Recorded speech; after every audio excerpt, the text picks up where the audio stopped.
Good day, everybody. My name is Dana Massat. I'm a craniosacral therapist and holistic practitioner based out of Chicago, but I'm also internationally known as a remote healer. So I work with many people, different walks of life, in different parts of the country and whatnot. Today, I'm going to be teaching about how to make a crystal grid. Now, you can make a crystal grid for many reasons. It's a great manifestation tool. You can make a crystal grid if you're seeking more abundance, prosperity, wealth, if you want to attract more love into your life. Also, there's crystal grids for distance healing. So if you wish to send healing energy to a loved one, you can make a crystal grid for that as well.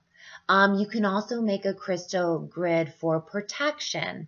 Now, this crystal grid, it's amazing during Mercury retrograde, which many of us have a really difficult time getting through Mercury retrograde. And it's because so much is being released and cleansed. It's a beautiful healing period if we truly embrace it. And if you make a protection crystal grid, it will actually make that time much more easier and protect you from absorbing all of those negative rays that are transmuting throughout the universe. Now, what I'm going to do today, because not everybody has those pretty thin crystals, or maybe even the right crystals that you need to create the grid that you desire. So I have random crystals that I'm going to show you how to make a basic crystal grid. Mine is going to be focused on prosperity and abundance. And you can actually buy crystal grid kits online for a really reasonable price.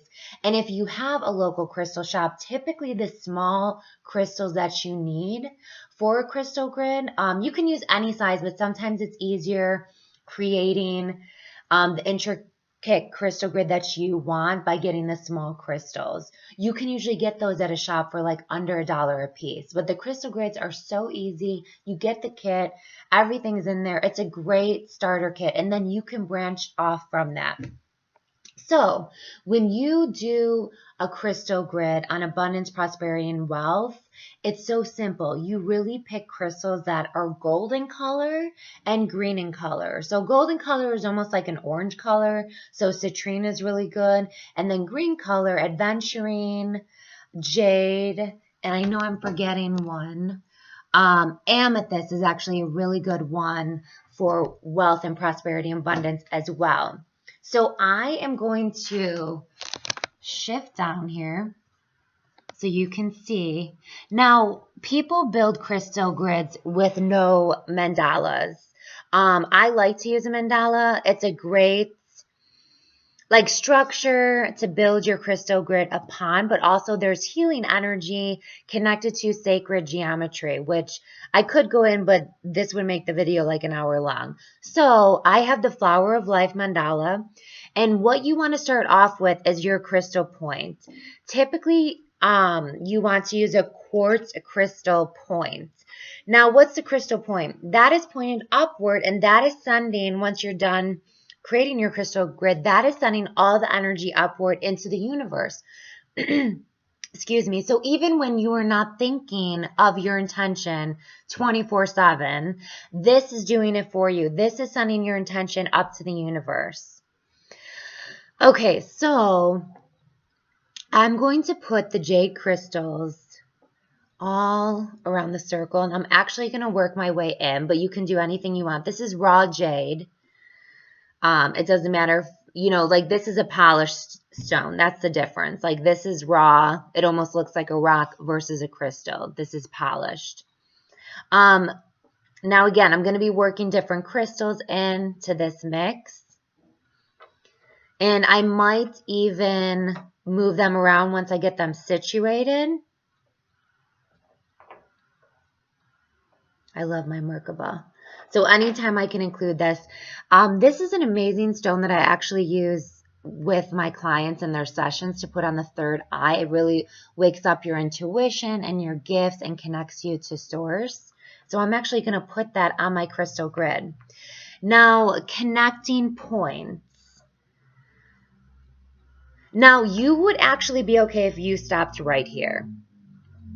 What I like to do is from my crystal points, though, I place these skinny crystals, but again, I'm limiting my supply so I can show you how to kind of like work with what you have at home.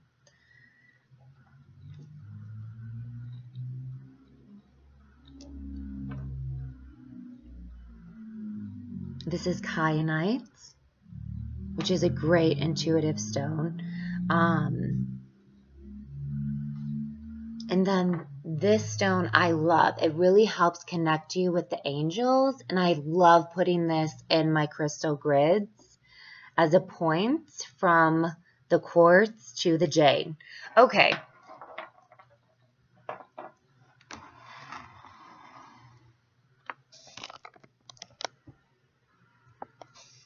Okay. So you created your crystal grid. And again, you do not need to work off of sacred geometry. You can actually make your own design just on your table or your sacred altar. Now, your charging stone. Now, what you have to do is activate your crystal grid at this point. Now, this is one of my favorite stones that I use a lot, and I use for manifesting. So I actually have a book that I have on my altar, and I say a special prayer every single day. And this is the stone that's on top of the book, like basically at all times.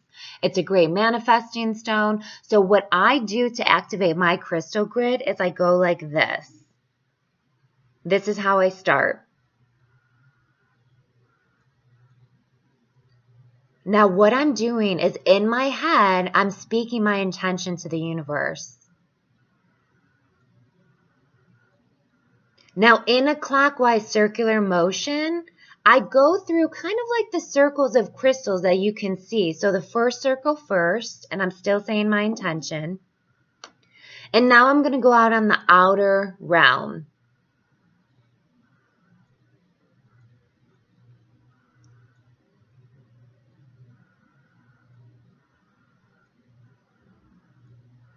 So I'm infusing my crystal grid with the intention. You can go back to your crystal point, hold your intention again. And that is you activating your crystal grid. That is the beginning stages. There's so much you can do with crystal grids. There's so much you can do with mandalas. You can make your own, but that is a great start. You really only need to charge up your crystal grid one time. I recommend doing it every single day as part of your spiritual practice. And then basically this crystal grid is doing the work for you 24/7. Namaste.